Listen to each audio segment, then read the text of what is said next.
readings. I am TJ, I'm the technical director. This is Claire, she's the artistic director.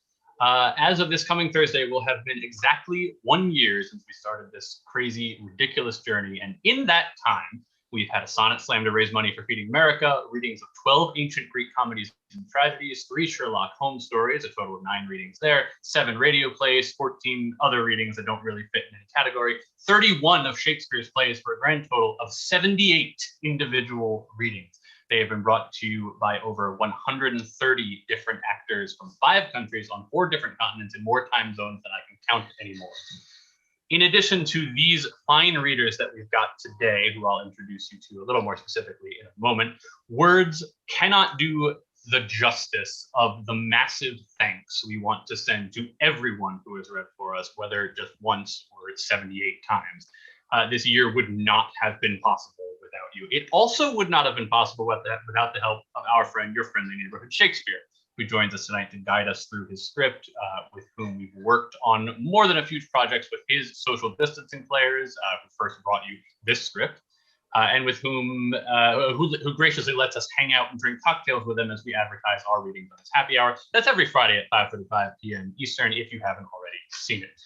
If you have found us and somehow haven't found him already, go pay him a visit on Facebook at Shakespeare Approves, your friendly neighborhood Shakespeare. Visit his website, shakespeareapproves.com, or become a Patreon of the arts at patreon.com/Shakespeare.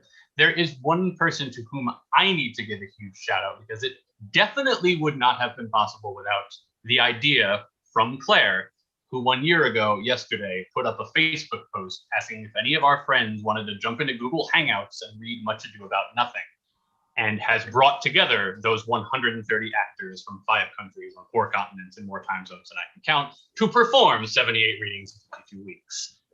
She's always looking for the next big thing we can add.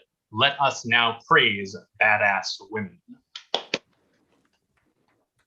As always, we want to acknowledge and thank all of the medical professionals and essential workers who have worked tirelessly to keep us all as healthy and safe and vaccinated as possible. It's stabbing day. It's stabbing day. If you are interested in more information about our totally volunteer organization, check out our website, zenithplayers.com. Feel very free to check out our very attractive donations page. 100% of all those donations go towards production costs, which these days consist of various subscriptions that allow for these readings to happen on Zoom and not on Google Hangouts, as was originally planned. If you would like to read with us in future projects as reader number 131, just send us an email at casting@zenithplayers.com and we will get you right on board. Join us this Thursday, 3/18, that's March 18th, for the actual 1 year anniversary as we revisit Much Ado with episode 1 of The Wheel of Shakespeare, where we give 10 actors 10 minutes to prepare random roles and a random theme. Then Saturday, join us for The Great Gatsby. For now, though, relax and enjoy Julius Caesar, Beware the Ides of Marks of the Penguins, whatever that means, by Dan Kostelik, based on the stage show and comic book adapted from Julius Caesar by William Shakespeare. With Caitlin Jurowitz as Cassius, Mira Singer as Brutus, Brian Balduzzi as Antony, Chloe Faith Costello as the soothsayer who only speaks the sooth, Paula K. Long as Octavius. Returning to reprise the role he originated, Steve Anderson as Cinna, with Claire Bohenick as Calpurnia, Rebecca Martin as Casca, and Steve Bonelli as Julius Caesar. Take it away, Master Shakespeare. Our play concerns the time 4.5 centuries after Coriolanus, as you are no doubt aware. Rome has survived the Gallic sack. Shut up, Tom! Who's Tom? Who are you? Who are you? I'm Shakespeare. You know what? I don't have time. I've already stopped caring. All right. So Rome has survived the Gallic sack. And stay quiet, Tom! Or Chloe, or whatever the hell your name is. So Rome has survived the Gallic sack, and everyone says, ooh. But for a different reason than you wanted, Chloe. So they've survived the onslaught of Hannibal of Carthage, and everyone says, ah. But then, with no external enemies to vanquish, the Romans find enemies inside their gates and enter into an galactic civil war. It's brother versus brother, sister versus sister, Roman versus Roman, Kramer versus Kramer. People turn to the ones nearest them and have slappy fights!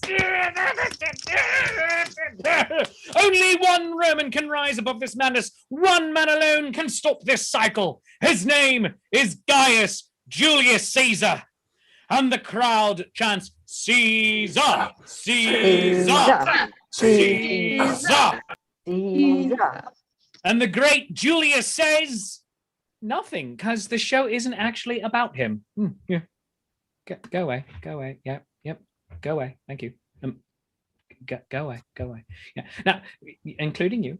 All right. So the year is 44 BC. The time, about noon-ish.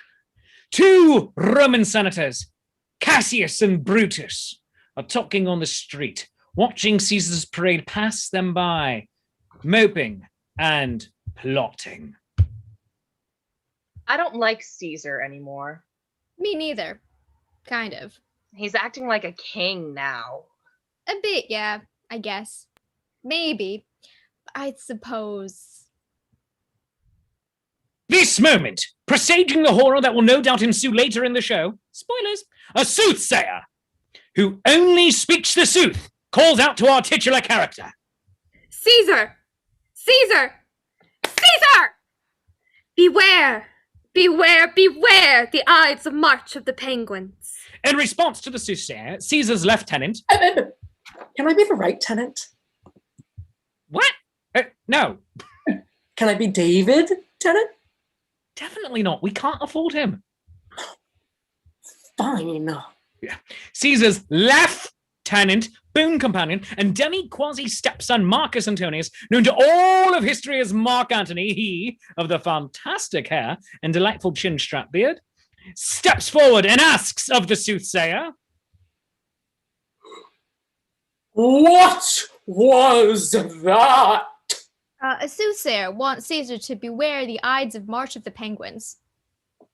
Thank you, Centurion Obvious. I'm asking, what does it even mean? Oh, I'm sorry. Let me rephrase more clearly. Caesar. Caesar. Caesar, right here, Caesar. Beware, beware, beware the Ides of March of the Penguins. Yeah. Thanks for clearing that up. Move along, people. We're in parade mode here. We're walking. and as they leave the scene, the people once again chant, Caesar! Caesar! Caesar. And as he waves to the crowd, the great Caesar says, nothing, because it's not about you, dude. Nope. I think we should kill Caesar. My, that escalated rather quickly. Why, man, he doth bestride the narrow world like a colossus, and we petty men walk under his huge legs. Yeah.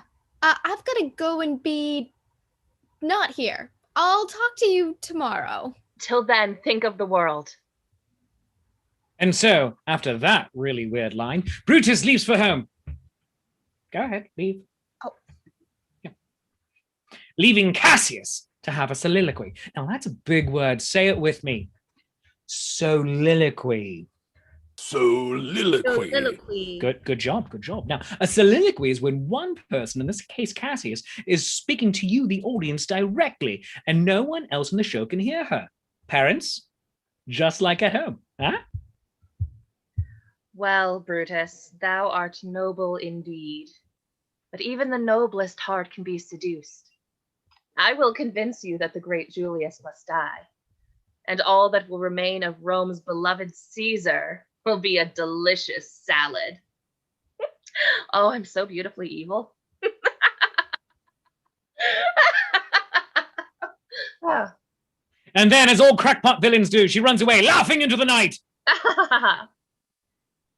I need more crackpot laughter, though. That was kind of weak sauce. I guess that's better. I mean, guess. Yeah. Anyway, we move to another point in Rome, Cassius's super secret supervillain lair, and another point forward in time through a special moving forward through time special effect provided by all of you. Diddly-oo, diddly-oo, diddly-oo, diddly-oo, diddly-oo, diddly-oo, diddly-oo, diddly-oo. It is the evening of March 14th, just one day more until the Ides of March of the Penguins, whatever that means. Cassius addresses the members of her secret assembly. Are all the members of our conspiracy here? Our entire secret assembly? Casca. Here. Cinna. Here. Metellus Cimber. He's going down! Metellus Kimber! Got it! Sorry, it was inappropriate. Come, Caesar, to the capital tomorrow, Casca. Hi. He told Anthony to tell my mom to tell you that he'll be there. So, yes? Yeah. Wasn't I clear? Oh, it was as clear as mud. So, we are all agreed. We certainly did not agree that Caesar will not die a horrible and grievously bloody death tomorrow. And we obviously are all in Majorca. And they all run away laughing into the night. Now, meanwhile, on the other side of Rome, at Brutus's house, Brutus herself is beside herself with indecision, and thus we find her delivering her own soliloquy. Oh, how I wish to join the not-so-secret conspiracy, but I needs must have a high-minded sounding noble reason to do so. I feel we must kill my friend Julius Caesar. He is probably going to get crowned by the Senate on the Ides of March of the Penguins, whatever that means. If he is crowned, well, he'll have absolute power, and absolute power tends to corrupt. Absolutely. What do I do? At this moment, the rest of the gang of conspirators, led by Cassius, arrive at her house. Hail, Brutus! Join our secret conspiracy to kill Caesar. Wow, thank you for making up my mind for me. At this point, we hear the sound of the clock striking the hour, with a gong, gong, and another gong, and one more gong, and then a kind of a quiet gong. They all fall silent. And then... Brutus, I marvel that you can afford a clock that strikes the hour. They are mad expensive, yo. Plus, how did you even have the wherewithal to travel forward in time in order to get one? We didn't even have the budget for David Tennant, let alone that. Somebody's doing well for herself. I do okay. Let us all meet tomorrow, or not meet tomorrow, wink, at the Senate chambers. Why did you just say wink? Oh, to let you know that I really meant, the opposite. Like, we're totally gonna kill him. Oh yeah, I get that. But why did you say wink? Why didn't you just wink? I don't know, Brutus. I didn't put that much thought into it. Seriously? We're planning an assassination here. Keep your head in the game and don't worry about if I say wink or if I actually wink. I was a little confused too, to be honest. Yeah, I gotta say I was too. There really seems to be no point in just saying wink. You gotta do the wink. Oh my gods. Fine, have it your way. Let us all meet tomorrow, or not meet tomorrow, at the Senate chambers. That was much more clear, thank you. Very much so. Really clear and concise. So, how will we be getting Caesar to the Senate in the morning? Oh, you leave that to me. And so, all four of them run away, laughing into the night. Now, let us go to the other side of Rome, to the home of the man about to die. Spoilers. Julius Caesar has had a sleepless night. His wife, Calpurnia, has had nightmares and tells him so.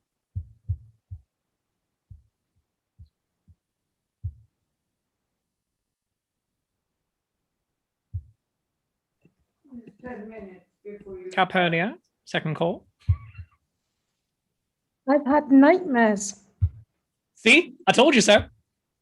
When beggars die, there are no comets seen. The heavens themselves blaze forth for death for princes. Do not go to the Senate this day, my husband.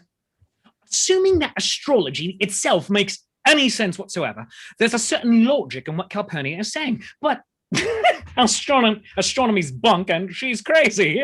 At this point, Cassius makes her presence known. Hail, Caesar! The Senate wishes to give thee the crown. Julius Caesar, conqueror of Gaul, dictator of Rome, you are now faced with a decision. Do you stay home, safely quarantined with your wife? Your cray-cray wife. Your wife. Who has weird dreams. Here you are safe and know that you can binge watch all of The Good Place on Netflix. Or do you brave the Ides of March for the Penguins, whatever that name means, and go to the Senate? Maybe to get a crown, but maybe to die. Caesar looks into his heart and realizes his one true desire. Because of course he goes to the Senate. No, don't go.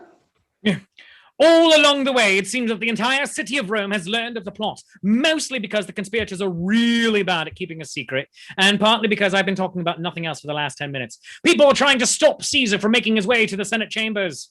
Oh no! Stay home where it's safe. It's a trap. Could you try that again? It's a trap. All right. I want you to sound a little bit more like Admiral Akbar this time. It's a trap. And then a hush falls over the crowd. Hush. And a louder hush too. Hush. And the soothsayer, who speaks only the sooth, re-enters the scene, pointing her wizened hand at Caesar. The Ides of March of the Penguins have come, but not yet gone, mighty Caesar. Ask not for whom the bell tolls, it tolls for thee. Ask not what your country can do for you, ask what you can do for your country. Stella! Huh. She could have been a contender. On the floor of the Senate chambers, the senators and the conspiracy stop crowding around Caesar with phony petitions. I want a puppy. Pony! I want an Oompa Loompa now, Caesar! This thing on my neck is getting bigger, I think. Wait, what? No.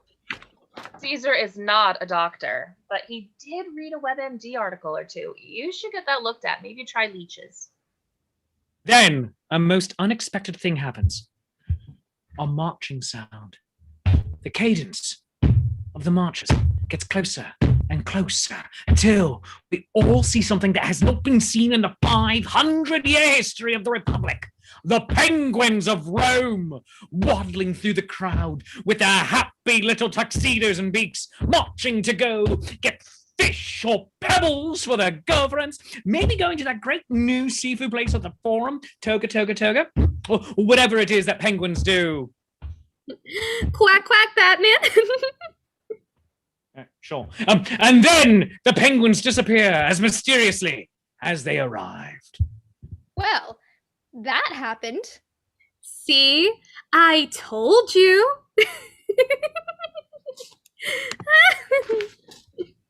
That is a creepy and evil laugh. Well, then the conspirators surround the mighty Caesar with their daggers drawn. And this, being a family-friendly show taking place in ancient Rome, the daggers are represented by the Roman thumb, turned downward in the Roman way, because they do not approve of Caesar.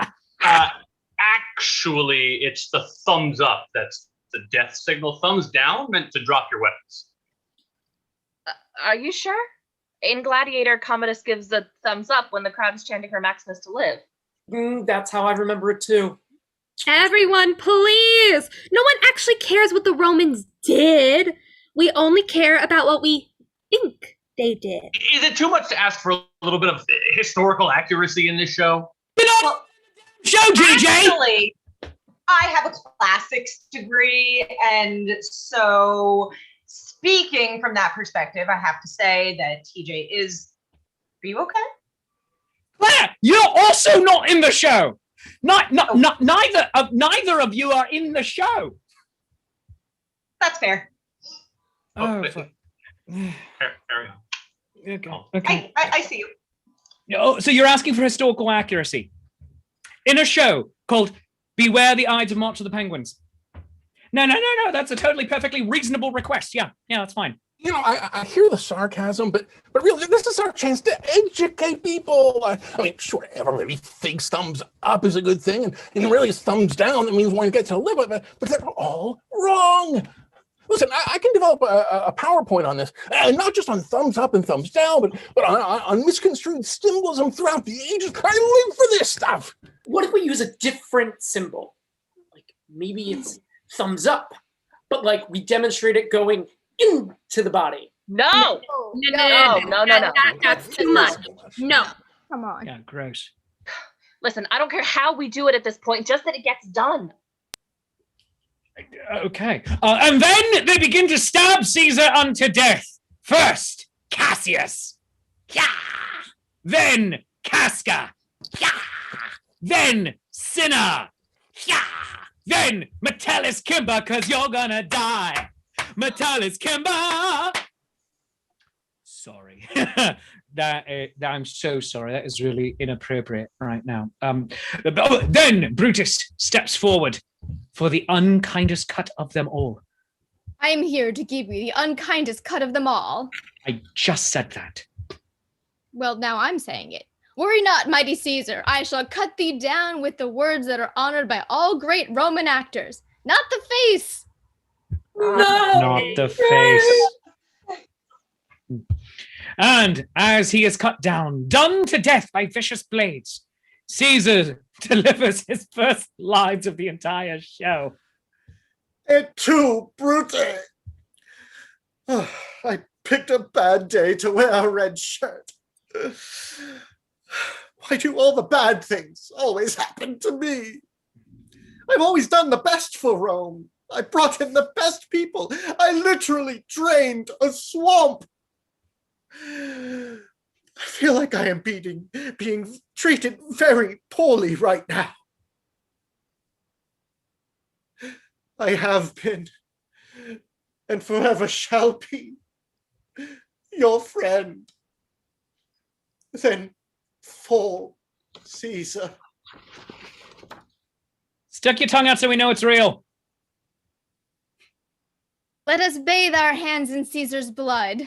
Casca and Cinna get really weirded out by this and back out of the scene awkwardly. And at this, Antony comes in, hands raised, and makes this request.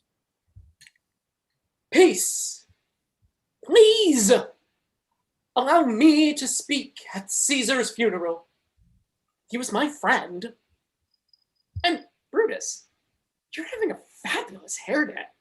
Trust him not. Do not allow Antony to speak at the funeral. It'll be fine. Besides, who would lie about this? Tabby! You've never experienced Shakespeare until you've heard my stuff in the original Klingon.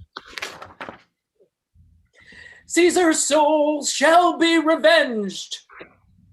Cry havoc! And let slip the dogs of war.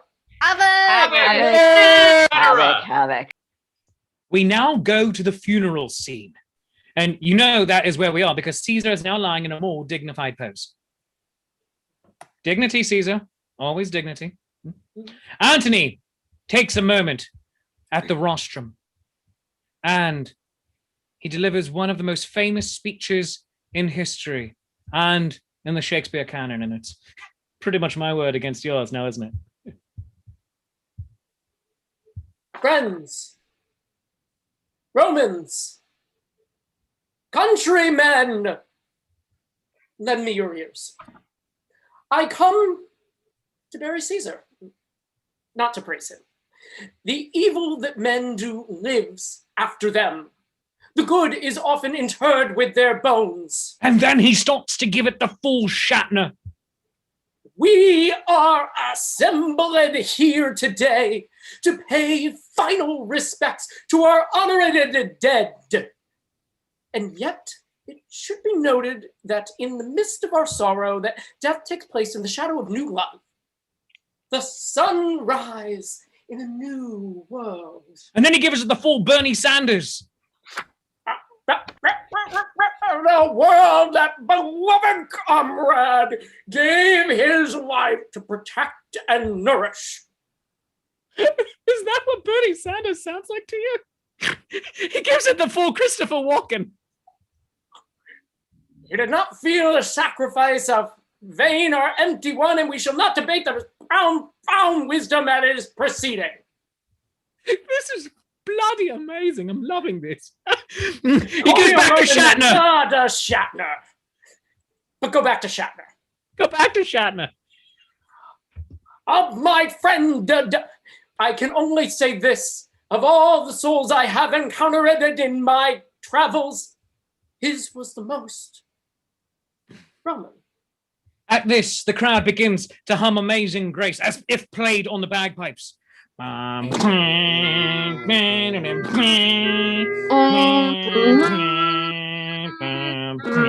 the crowd begins to chant, Antony, Antony, Antony, Antony. Cassius and Brutus look at each other, put their hands on their cheeks and scream. Then they run away to the outer provinces. Run! Run! And as Antony basks in the glow of the crowd. I love the glow of the crowd, and they love me, and they also love my beard, which I grew especially to do this show. Who should arrive but Caesar's great nephew, Octavius, helpfully played by this puppet or person here. Puppet? Yeah, you know. Let us shake hands over the body, for it is dramatic. But let us also observe proper social distancing and give each other the true salute of the god Vulcan and our founder Romulus instead. So what shall it be? War! War? War! Oh, good God! What is it good for? Absolute power! Then let us go to war! It shall again be brother versus brother, Roman versus Roman, and Kramer versus Kramer. Soothsayer, where did you come from? I was standing in the back of the funeral. Observing proper social distancing, even in the time of panic and sorrow? Of course. But as your soothsayer and know all that shall transpire, what will become of me? You? Why, you shall become one of the greatest leaders Rome has ever known. An entire era will take its name from you. Sweet. I mean, spoilers, but sweet. And me? Will I be similarly fondly remembered? Generations from now, people will have a Mark Antony beard. Arguably an even greater honor. Yeah, let's go with that. So, as the Romans marched to war, as the soothsayer foresaw, it was terrible. Romans of all ranks and stations facing off against each other and having slappy fights! On the plains of Philippi, Brutus and Cassius have turned on each other. This is all your fault. How is it my fault? It was your idea to kill Caesar. Yeah, it was, and I stand by it. But it was your idea to not kill Antony. He said I was having a really good hair day. You're useless, Brutus. You know what I'm gonna do? I'm gonna take your mother, Dorothy Brutus, out for a nice seafood dinner and never call upon her again. Dorothy Brutus is a saint. A saint! Friends, let's leave the mothers out of this.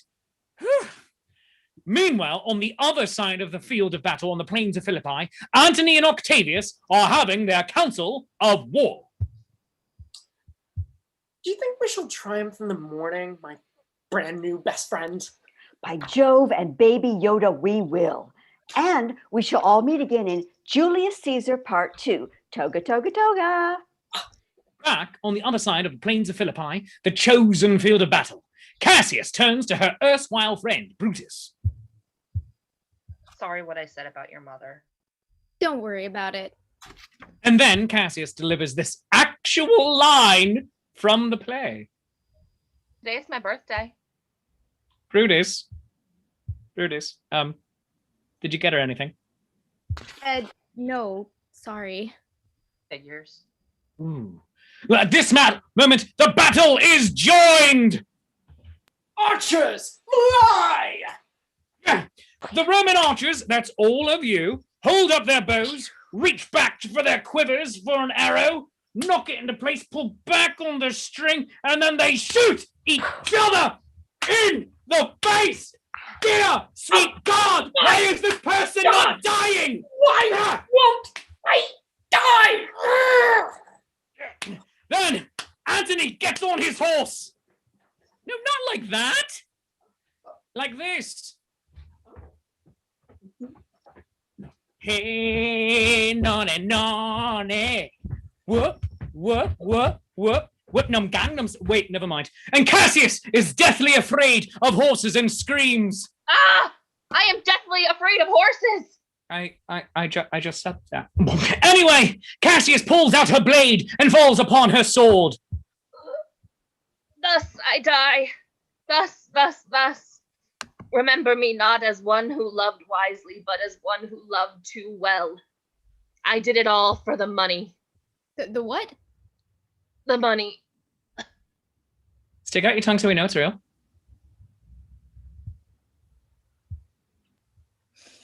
I shall not be upstaged.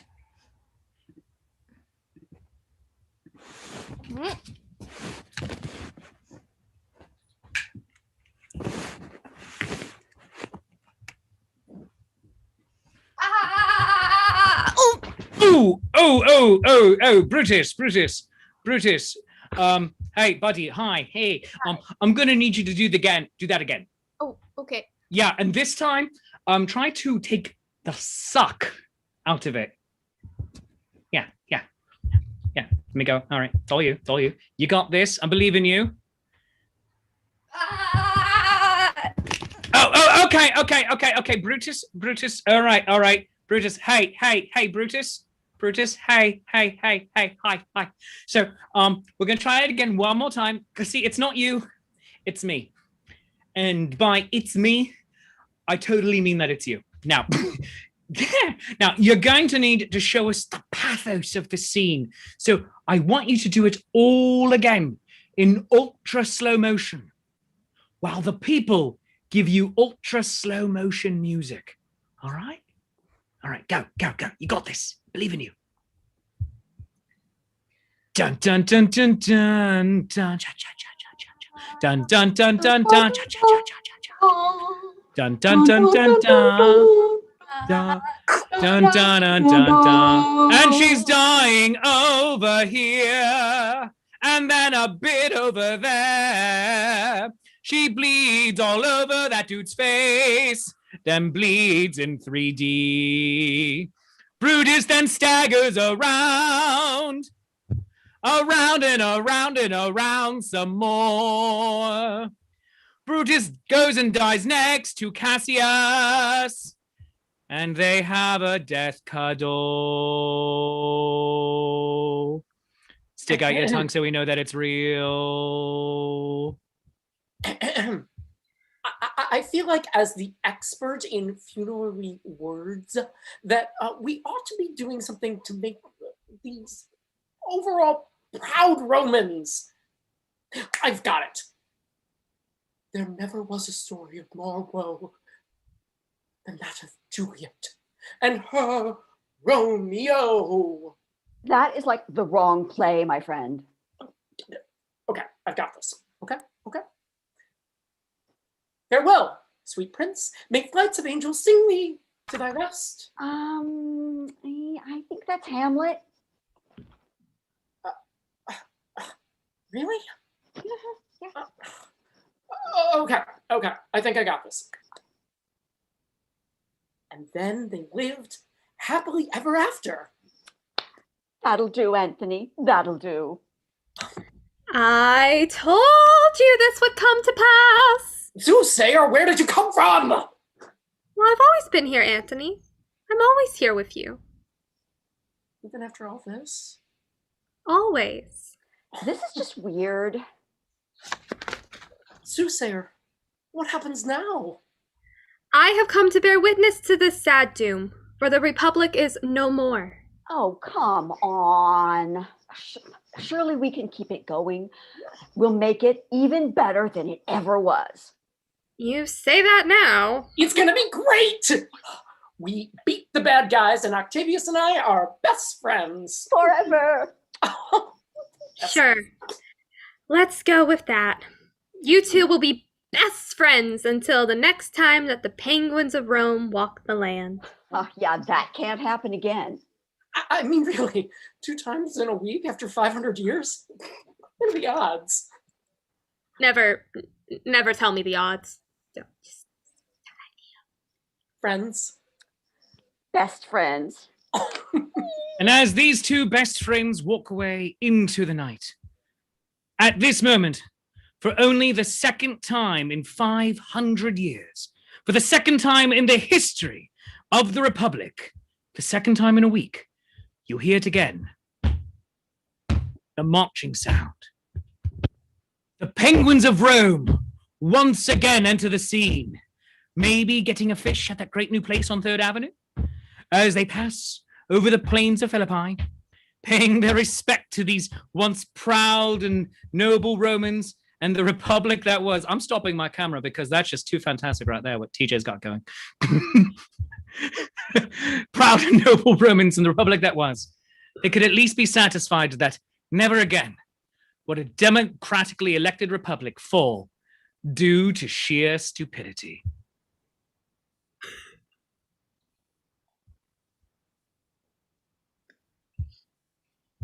Thank you for joining us for, what did we just do? Julius Caesar, Beware the Ides of March of the Penguins, whatever that means. Although I guess we know what it means now. Actors, come on camera. Big thanks, as always, to your friendly neighborhood Shakespeare with all of his penguins. Visit him at his website, shakespearecruits.com, or on Facebook at Shakespeare Recruits, your friendly neighborhood Shakespeare. Thank you, Caitlin Jurowitz as Cassius, Rebecca Martin as Casca, Steve Anderson reprising the role that he originated as Cinna, Brian Balduzzi as Anthony, Titania Levitt-Spence coming in after I messed up the time change, because we have a time change in this country. I don't think she does in her country, but that's okay. So she joined in the middle of all of this chaos. Thank you so much, as Calpurnia. Chloe Faith Costello as the Soothsayer, Mira Singer as Brutus, Paula K. Long as Octavius, and Steve Bonelli as Julius Caesar. Thank you all. Thank you to the other 130 people that read for us. Thank you, audience who watched. If you want more information on us, including how to be involved in a read like this one and be one of these people, go to our Facebook page, Zenith Players, send us a message or send an email to casting@zenithplayers.com, and I will get back to you as soon as possible. Join us. If you enjoyed this reading, all of our past readings available on our Facebook page and a little better organized on our website, zenithplayers.com. We want to continue to express our support to everyone out there working to keep us safe, healthy, and vaccinated. Join us this Thursday for episode 1 of The Wheel of Shakespeare. 10 actors, 10 minutes to prepare random roles and a random theme. Much ado about nothing. You'll see some of the same faces that you saw tonight then. And then on Saturday, join us for The Great Gatsby. Thank you, and good night.